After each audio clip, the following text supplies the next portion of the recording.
are the 10 amazing things to do in Miami, Florida. Number 1 on the list is the Broken Shaker. Miami owes much of its reputation as one of America's most innovative cocktail cities to the Broken Shaker. Broken Shaker is located in the Freehand, which is an upscale hostel where the vibe tends towards house party. Though there is a bar, follow the throng of thirsty patrons to find a seat in the quaint little courtyard, complete with twinkling lights and mismatched furniture, or around the pool. Cocktails are the main attraction here. There are seasonal drinks as well as monthly specials.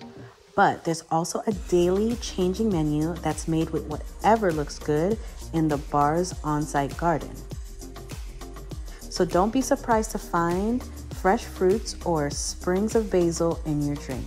Some drinks, like their version of Pim's Cup or Old Fashioned, are standards and stars, some of my favorites. Other drinks may appear only for one night. Consider going in a small group to take advantage of the bartender's special. You choose a spirit, fruit, and botanical, and the bartender will customize a pitcher for you. Absolutely amazing. Number 2 on the list is Super Blue. At Super Blue, art exists in the form of flowers hanging from ceilings, clouds sticking to your clothes, and mirrored climbable staircases that resemble lungs. Here you are encouraged to touch and stand inside various massive installations that allow art and you to coexist and create a symbiotic meaning. As Super Blue likes to say, you complete the art. It truly is an immersive experience in every sense of the word, resulting in something memorable, individualized, and powerful.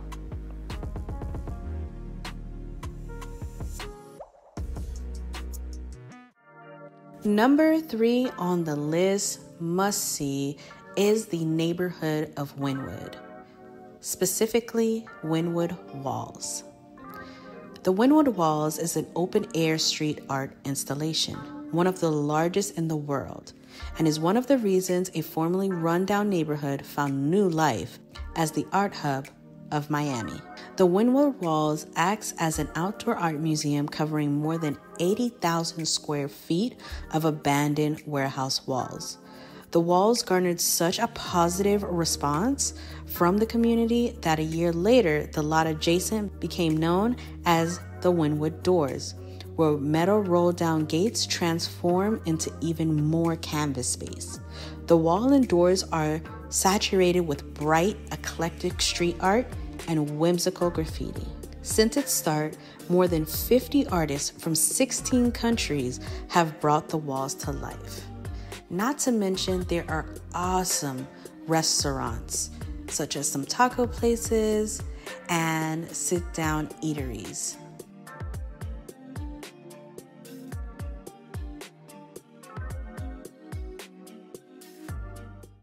All right, enough with the games. We cannot talk about Miami without talking about Miami Beach. You go to Miami mostly for Miami Beach, and you go to Miami Beach mostly for South Beach.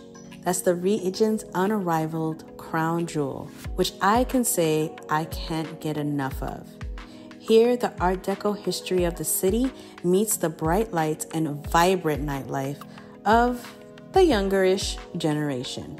White sand and electric dining scene, prime shopping, luxurious spas, and world-class nightlife are all staples in Miami Beach.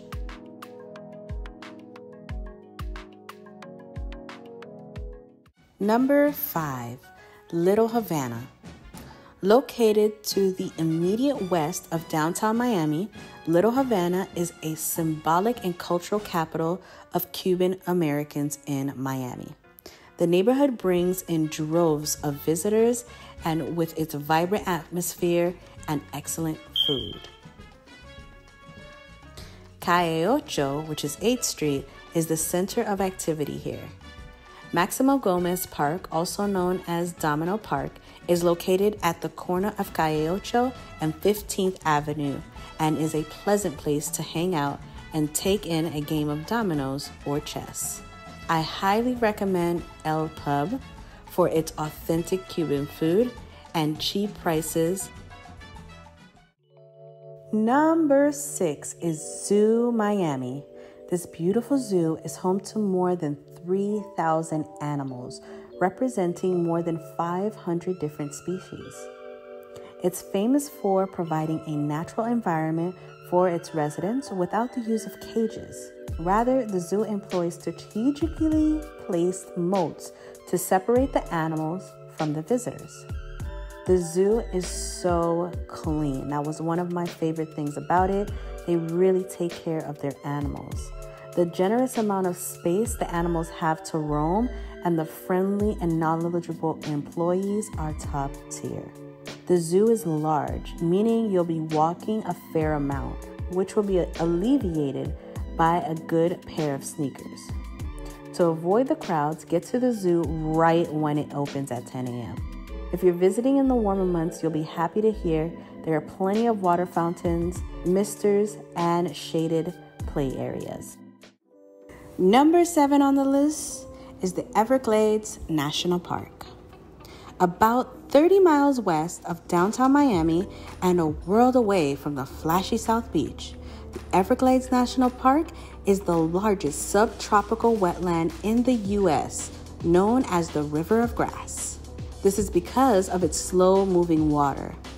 The national park offers a unique look into the diverse ecosystem and vegetation that filters the water as it moves farther south towards the Florida Bay and Key West.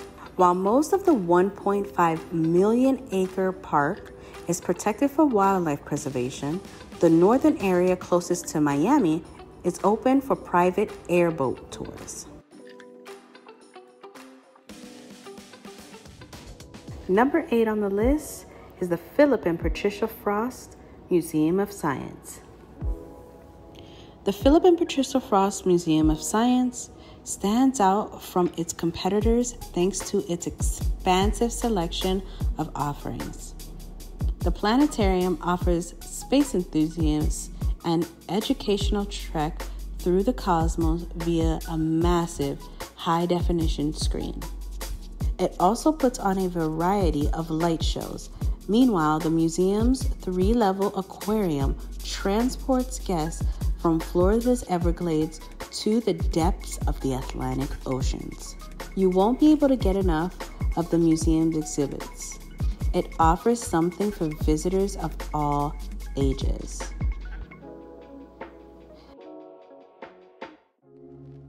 Number 9 on the list, the Vizcaya Museum and Gardens.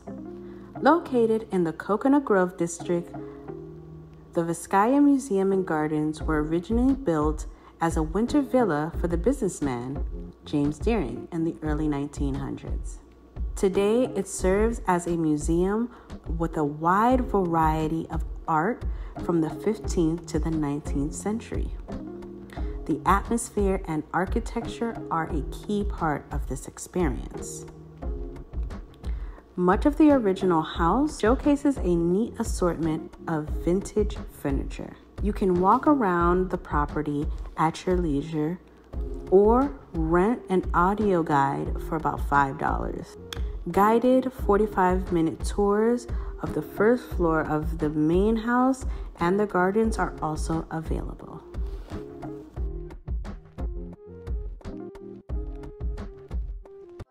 Number 10 on the list is the Venetian Pool.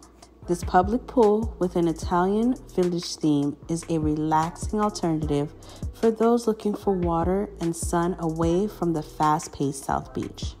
The pool does not use chemically treated water, relying instead on fresh water from artisan wells.